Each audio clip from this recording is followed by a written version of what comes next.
What's happening, everybody? It's Sean with Reactions to the Classics, and today we got a reaction to Ramones and their album End of the Century, brought to us by a friend, longtime supporter, and Ramones superfan, Evan David. Thank you, Evan David. Appreciate you. Appreciate all the patrons who make this thing go. If you'd like to support us in any way, check out that Patreon link below or Patreon link on the end screen. We could not do it without the patrons running a free trial over there right now. Well, this is the end of the century, and it's kind of the end of the road for us right now, at least for Ramones album reactions. We've done the previous four. Got a Ramones top 10 that Evan David did that's fantastic. Look for those in the playlist after this. Just type in Ramones in that box above. But let's jump into this. If you haven't been with us before, the music's not going to be in the video, but it's going to be at the Vimeo link below. So go ahead and click on that now. Evan David does all the research, knows so much about this, spends a lot of time doing it. So I'll tell you that now so you can click on it, and that way the music will be there. But let's jump into Evan David's facts. He says, rock and roll legend has it that the genesis of this, the Ramones' fifth, and for my money at least their best, Evan David says, studio album, namely End of the Century from 1980, can be traced back as far as February 1977 when the album's eventual producer, the musically legendary but also notoriously eccentric, it's an understatement, Phil Spector, had first met the band after seeing them play a show at the Whiskey A Go Go in Los Angeles. As then NME journalist Roy Carr, who was himself an eyewitness to this meeting, later explained, quote, Phil was under the illusion that the Ramones were Joey and his backing band, and he was very interested in Joey's voice. It reminded him of Dion. He offers to sign the Ramones to his label, and he'll be the producer. The Ramones don't know what to make of it, especially when he asks them how many records they've sold. So he disappears into one of his many rooms and comes out with a computer printout and their sales figures on, and offers them 50 grand each, cash. So whether he can do it legally or not, he's offering to sign the Ramones for $200,000 cash. You could see them wondering, what should they do? They had problems handling $50 each. Evan David says, as an aside, $200,000 in 1977 is apparently worth just over $1 million today. In the end, the Ramones turned Spector down at this particular juncture, but Spector nevertheless persisted in trying to lure the group and lead singer Joey Ramone in particular into recording with him on several occasions over the next 2 years, apparently repeatedly asking the latter, do you want to make a good album or a great one? End quote. Joey himself, meanwhile, would later recall how, I guess the way it originally came about is that Phil wanted to do a solo record with me, but it was a little premature.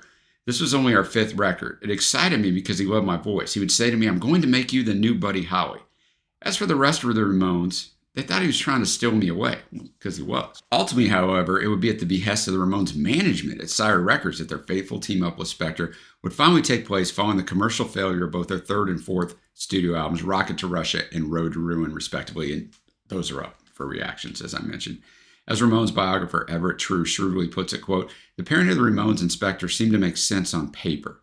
The Ramones' roots lay in the Baroque pop of the Spector-produced 60s girls groups like the Ronettes and the Crystals, albeit with a minimalistic interpretation and stripped away the lush harmonies and 20-piece orchestras, but their music was still pop like the Beach Boys, Beatles, Herman's Hermits.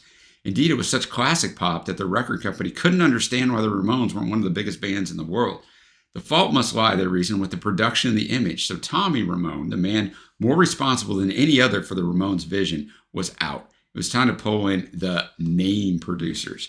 And where better to start than legendary recluse and control freak Phil Spector, the man behind He's a Rebel, Be My Baby, A Christmas Gift for You, You've Lost That Love and Feeling, Unchained Melody, River Deep, Mountain High, and later the Beatles, of course, Let It Be, plus solo albums from Lennon and Harrison. And the list goes on. Phil was already a hero and inspiration and a confirmed fan of the Ramones. The trouble was, Spector had some, quote, individual ways of recording. Evan David says precisely how bizarrely individual Spector's recordings techniques were in the nature would quickly become apparent after the Ramones first entered the illustrious Gold Star Studios in Los Angeles on May 1st, 1979, in order to begin recording this album. They were also accompanied by Ed Stasium, who had previously served as engineer co-producer on several of their earlier albums, but who now found himself in the role of musical director instead, a role which would see him occasionally contribute backing vocals and additional guitar parts to the End of the Century, as well as serving as a de facto mediator of sorts between Spector and the Ramones. For even as recording began, some jarring musical and or personal differences were beginning to emerge from the styles clash between Spector's almost manically perfectionist approach to recording and the Ramones' own far more stripped-down, no-nonsense approach to their work, which had been seen on their previous albums. Now, their previous albums didn't have as much studio time in some, but I mean, they were notorious going in 1 or 2 takes. Like they're just going to do it, they're going to lay it down, and they're going to get out. So yeah, it's definitely a difference. As Joey Ramone once again later recalled, quote, Phil insisted that we play songs over and over. The entire process took only 3 weeks, but in Ramone's time, it was intermittent. You either loved or hated the album. I liked the record. I wrote a lot of the songs. I had a lot of the ideas. I had more free reign. A lot of those songs wouldn't have sounded the same if someone else had produced it. The thing was, Phil had never worked with a band before, especially a band like us. His artists were more of his own conception. The Ramones were a band, and we had our own focus. And Phil had his own focus, and in some ways, that was a clash.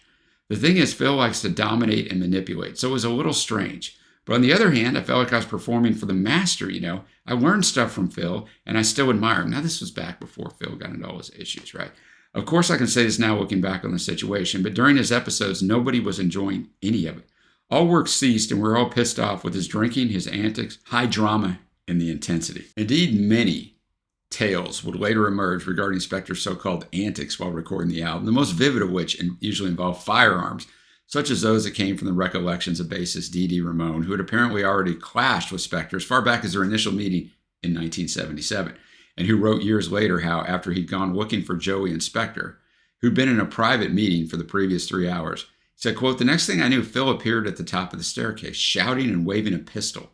He leveled his gun at my heart and then motioned for me and the rest of the bands to get back in the piano room. He only holstered his pistol when he felt that his bodyguards could take over. Then he sat down at his black concert piano and made us listen to him play and sing Baby I Love You until well after 4:30 in the morning. Phil would sit in the control room and listen through the headphones to Marky hit one note on the drum, hour after hour after hour after hour. We've been working for at least 14 or 15 hours a day for 13 straight days, and we still hadn't recorded one note of music. To this day, I still have no idea how they made the album End of the Century or who actually played bass on it, end quote. Ed Stasium, however, later insisted that Dee had in fact played bass throughout the recording and attributed the latter's poor memory of events to his ongoing substance abuse issues. Similarly, guitarist Johnny Ramone also recalled how Spector, quote, always carried 3 guns around with him. We were prisoners in his house for about 6 hours, and we thought we were going to get shot. I said, let's go, and he pulled out a gun and said, do you want to leave? I said, no, that's okay. We'll stay for a while. On the other hand, drummer Marky Ramone, in turn, recalled that there were no guns pointed at anybody. They were there, but he had a license to carry. He never held us hostage. We could have left at any time, and later elaborated elsewhere that from his own perspective, quote, I understood Spector's attitude. He was from the Bronx. I was from Brooklyn. We got along very well and had a nice rapport. But he had his way of working that was very slow, and the Ramones had their way of working, which is very fast. So that would sometimes irk everybody and led to animosity with Johnny and Dee, end quote. Reflecting on these divided viewpoints, Ramones tour manager Monty Melnick would thus aptly sum up the situation as follows, quote, Spector was a very controlling producer, and, Joey loved him, Johnny hated him, Marky loved him, and he was crazy. He's out of his mind, but he's another crazy genius, end quote. Of course, such seemingly, Evan David says, casual statements regarding the implications of Spector's mental state have perhaps not aged very well given the latter's aforementioned eventual murder conviction several years later. And I'll just say this, Phil Spector pops up in so much of the research I do just over the years, and they're all crazy tales. He has a crazy tale with Leonard Cohen, where Leonard Cohen was trapped in Spector's house, and Spector wouldn't let him leave, and he had the house Cohen said at 40 degrees, which you got to have rich man money to keep your house that cold, because my house wouldn't even get that cold. The air conditioning units wouldn't probably allow that, I wouldn't think. I mean, it won't go any lower than a certain temp, but that's neither here nor there. I'm just saying, Spector's crazy. Yes, he's a murderer. Yes, he's insane. But, he was an absolute awesome producer. And I think sometimes crazy people who excel at something are, not all there. And unfortunately, his manifested in a bad way. But, we can still appreciate his work. Or if you can't, I get it. But for me, I just kind of appreciate the work and go on with it. Eventually, however, even this relatively lengthy, not to mention relatively expensive recording process came to an end, albeit only after being even further drawn out by the addition of a nearly 6-month-long mixing stage to boot, with the latter process of itself allegedly only being completed after the head of the Ramones' own record label, Seymour Stein, had to go so far as to sue Spector in order to get the album's master tapes back in time for its eventual release on February 4th, 1980. The cost of all this had eventually added up to around $200,000 in terms of album's overall recording budget, which made it the most expensive album that the Ramones would ever record, and whose equivalent value in 1980 itself apparently amounts to nearly $800,000 in 2025 money. Thus, in turn, also representing a truly whopping increase from the $6,400 budget notoriously allocated to the Ramones' debut album in 1976. Upon its release, moreover, and while perhaps still not quite being the commercial and chart bonanza that those involved would have hoped for, Into the Century nevertheless became the highest charting album of the Ramones' entire careers, ultimately reaching as high as number 44 in the US and 14 in the UK.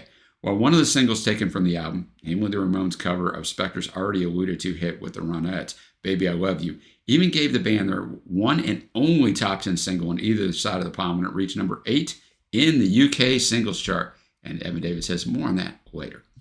In the decades since the album's release, meanwhile, Ramones fans and critics alike have argued in terms of its overall merits with regard to the rest of the Ramones canon, as well as its own right, with Ramones biographer Everett True once again aptly summing up the prevailing divide as follows.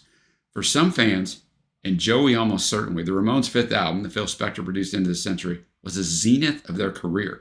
The wall of noise meets the wall of sound. To others, Johnny definitely, it was the beginning of, if not the end, then a series of bleak years where the group wandered directionlessly through half-hearted album after half-hearted album until managing to regroup at the end of the 80s and recapture an audience that stayed faithful for as long as the Ramones could still race through songs on stage. Certainly, Johnny Ramone was indeed scathing in his assessment of the album's merits, or lack thereof, remarking on one occasion how, quote, Into the Century was just watered-down Ramones. It's not real Ramones. Baby I Love You, I didn't play on that at all. What am I going to do, play along with an orchestra? There's no point. Into the Century is trying to get a hit on each song instead of trying to get a hit on one or two of the songs on the album and trying to make the rest as raunchy as you can. They ain't going to play the other 10 songs anyway, end quote. Similarly, the Ramones' longtime artistic director, Arturo Vega, would later bemoan that the album, quote, should have been great. It could have been great. I don't know exactly what happened. It's overproduced, that's for sure. And I think what happened is that instead of Phil coming close to the Ramones, what he did was to bring the Ramones into his world. And it should have been the other way around. I think that he's the one that should have dived into the Ramones world and apply his technique and his style. But basically, it turned out to be more of a Spector album than a Ramones album, when it should have been the other way around, end quote. Evan David says, on a more positive note, however, the band's erstwhile drummer-producer Tommy Ramone, who by all rights should have had ample justification in feeling bitter about Into the Century, given how he had been treated by the band prior to his recording, was instead perhaps surprisingly generous in his own assessment of its merits, many years later remarking how, quote, Phil Spector was a huge Ramones fan. He saw us and he gave us the great compliment of saying that we were the first band he'd seen since the Rolling Stones had excited him, or something like that. And I thought, wow, that was a major compliment for him. And so he very much wanted to work with the Ramones. I'm not quite sure he knew what he was up against because the Ramones were so strange to work with to begin with. And from what I hear, he's a little bit strange himself. So it's like the combination is wow. It definitely is a very interesting record, and there's a lot of talent that goes into it from both sides. So it's certainly a historic record for sure. Afterwards, the Ramones would cycle between trying to have a commercial record and going back to the roots, depending on what producer they brought in. I'm glad they experimented. I think it's good that this way they have a nice variety of albums and different sounds for different people. And this offers the public a lot of variety to listen to. And to close this out, Evan David says, from my own personal perspective, meanwhile, I cannot help but agree with the more positive assessments of this album, which, after all, not only stands as my own personal favorite Ramones album in this 5-album series of reactions, but of their entire career. And indeed, when deciding upon how I would vote in RTTC's most recent Top 50 Albums of All Time poll, which you can submit to us, Into the Century reaches high as a census-staggering number 5 on my personal Top 50 list, thus ending up as the highest placing album on that list, not created by a certain Liverpoolian Fab Four, of whom members may have heard.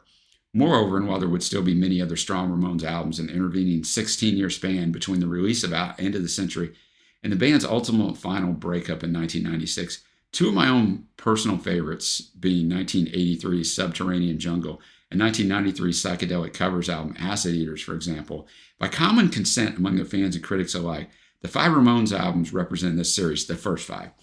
Alongside their seminal live album, It's Alive from 1979, which would have fit in this time period, right, represent the band at their peak. And I look forward to seeing what hopefully newly converted Ramones fan Sean, yes, I've quite enjoyed it, and the rest of the RTTC community make of the relative merits both here and in the comments below. For now, however, it only remains for me to once again dedicate this series of reactions to fellow Ramones fanatic and RTTC legend Heath Palace. He's a fantastic guy. And for one last time, to let out the time-honored Ramones fan battle cry, hey ho, let's go. Remind you again, music's not in the video, Vimeo link below. Let's jump into it. So the album opener, Do You Remember Rock and Roll Radio? Also released as a non-charting single in May of 1980, this rousingly nostalgic clarion call to do musical battle has been described by Everett True as possessing, quote, a tangible yearning for the simpler days of the past. If one song sums up the entire Ramones' belief in 60s pop and themselves, this is it, end quote. While music writer Harvey Kuberneck describes it as, quote, the one track on the album where the fusion of the Ramones and Spector's sensibilities exceed the burden of heightened expectations. Wow. That's kind of a damning quote, but an interesting quote. Evan David says, either way, it's a darn good song and a perfect way to kick off the album. I'm going to have the lyrics up as always. Thanks again, Evan David. Rock and Roll Radio, it's mixed up to right the very last second, so I had to cut it off there. But really good song. You know, I think production of Phil is already in there with the little radio in the start and the end. And, you know, you can tell his production on there. He didn't overdo it on this song by any means, but really good. I mean, just doing a shout out that they're afraid in 1980 that rock and roll is going away. They'd really be worried right now, right? But, you know, a shout out to a lot of things back in the day, Ed Sullivan and different things like that. And, you know, John Lennon and some other things. So thought it was really well done, catchy, long for a Ramones song. It's 3:49. That's really long for a Ramones song. There's another song on here that's 3:44. There's also some songs that are in the low 2-minute range as well. All right, let's go to the next track. I'm Affected. Evan David says, while this darkly obsessive tunes writer, Joey Ramone, apparently later claimed to dislike how it eventually appeared on the album, even going so far as to state that, quote, I couldn't believe how awful it sounded. It was horrible, end quote. Evan David says, I, for one, have always liked how it provides a suitably eerie, echoey, Spector-enhanced sonic showcase for the sheer power of Marky Ramone's drumming on this album in particular. I'm Affected. It is a darker song, just, you know, him writing about this girl, and he's affected. I don't really care for it. It's okay. It's not a horrible song, but I don't imagine it's going to be a standout for me. Next up, we have Danny Says, named after Ramones manager Danny Fields. This wistful ode to tough guy romanticism amidst the myriad of pressures of touring is very likely my own personal favorite Ramones song of all time, Evan David says, an opinion which I apparently share with none other than its composer, Joey Ramone himself, who also explained elsewhere that, quote, the title was inspired by Lou Reed songs like Candy Says and Caroline Says. We were in LA at the Tropicana. I'd met someone kind of special when we woke up. Really did watch Get Smart on TV. As such, and as Everett True in turn aptly puts it, the song itself is magnificent, evocative, perfectly encapsulating the loneliness and distress caused by extended periods traveling on the road, rootless, just dreaming of security, any security. Musically, it's the Beach Boys in My Room meets the Ramones' debut album, with Joey sounding almost naive in his childlike intonations. Small wonder then that Joey's own brother, Mickey Lee, would himself describe it as, quote, a masterpiece which remains one of the most captivatingly beautiful songs I've ever heard. Sentiments which, Evan David says, I, for one, agree with wholeheartedly, as I hope you will too after listening to it here.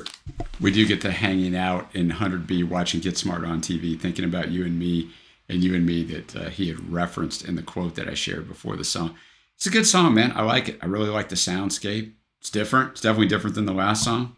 It's a good song. Next up, we have Chinese Rock, originally written as far back as 1975 by Dee Dee Ramone and one Richard Hell, who was bass guitarist with Johnny Thunders and the Heartbreakers before forming his own band, the Voidoids, who in turn were drummer Mark Bell's first band before becoming Marky Ramone. See, we're all tied together.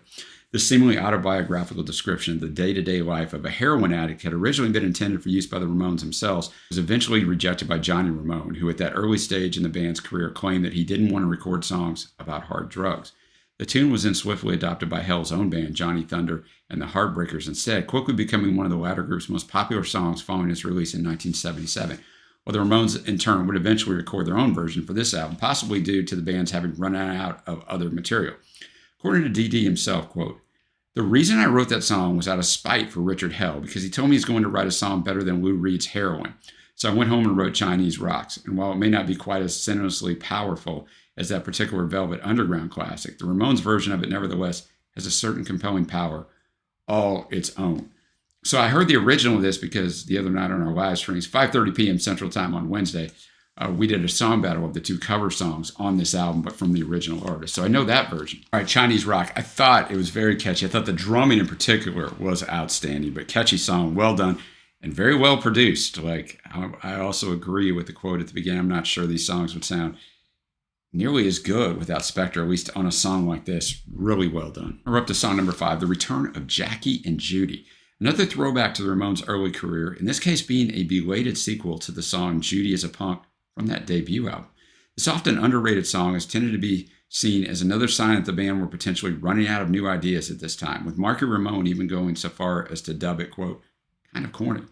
Nevertheless, Evan David says, however, it still remains a fun little tune as far as I'm concerned, and as such is certainly worthy of its place on this album.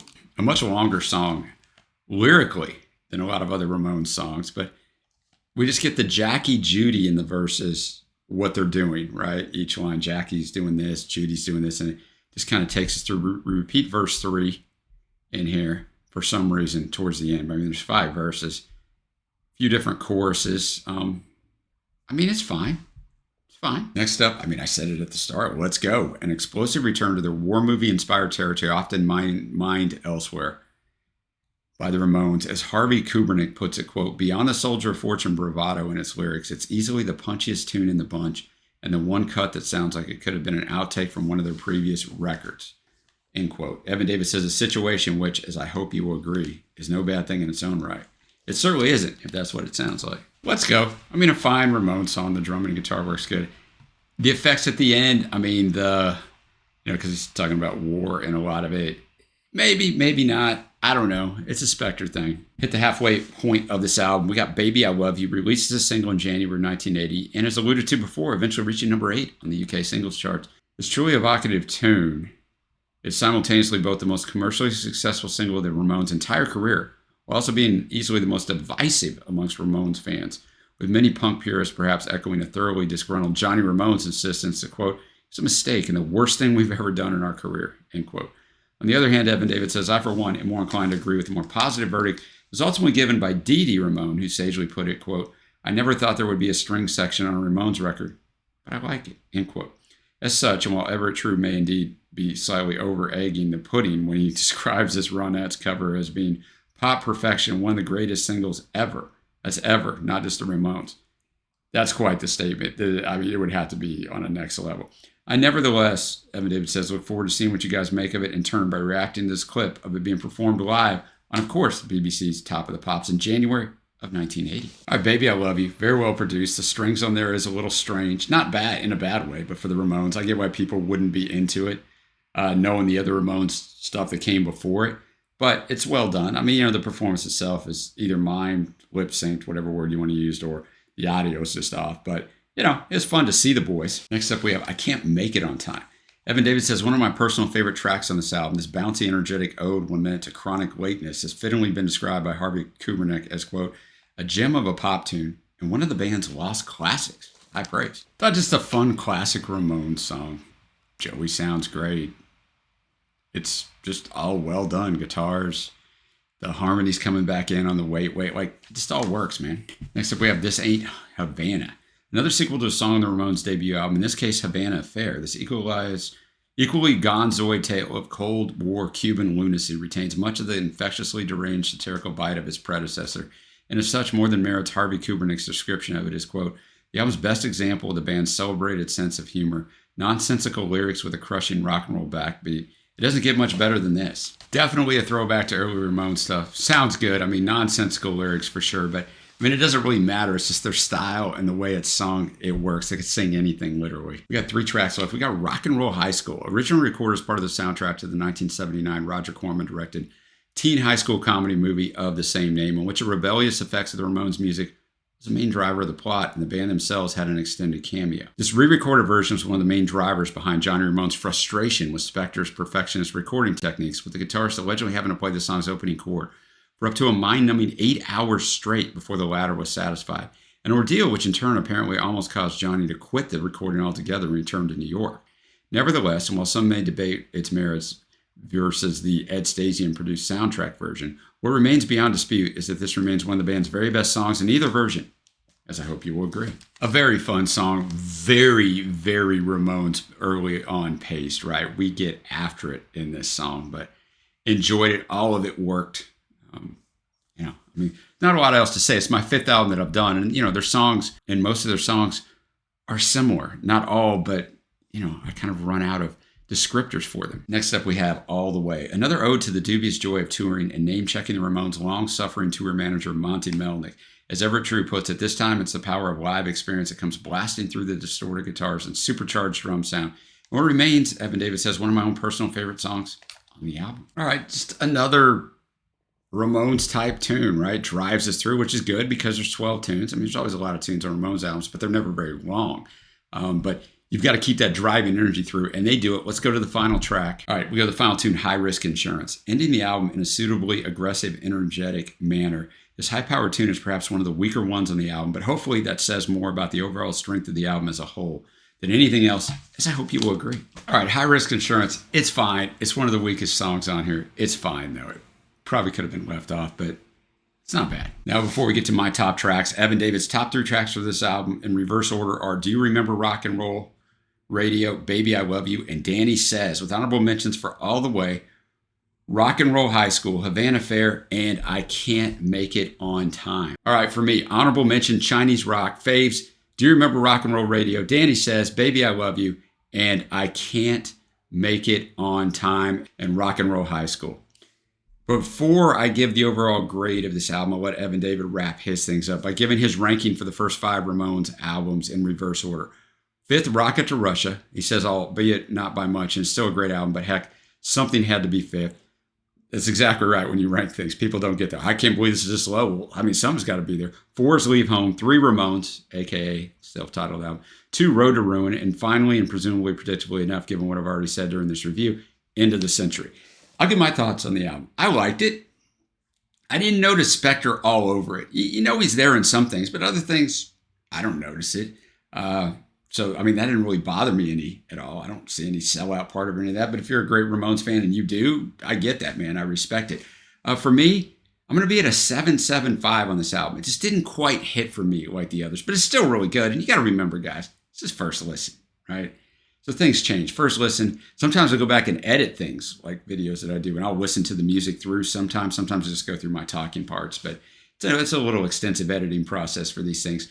And I'll be like, dang, man, it's actually better than I thought it was on first listen because, usually it grows on you. But I'll be at a 7.75, still really good. Really enjoyed my trek through the Ramones albums. I'd heard their self-titled one time, quickly as I was listening to several albums in a row. Super enjoy them. Should have obviously been way bigger than they are.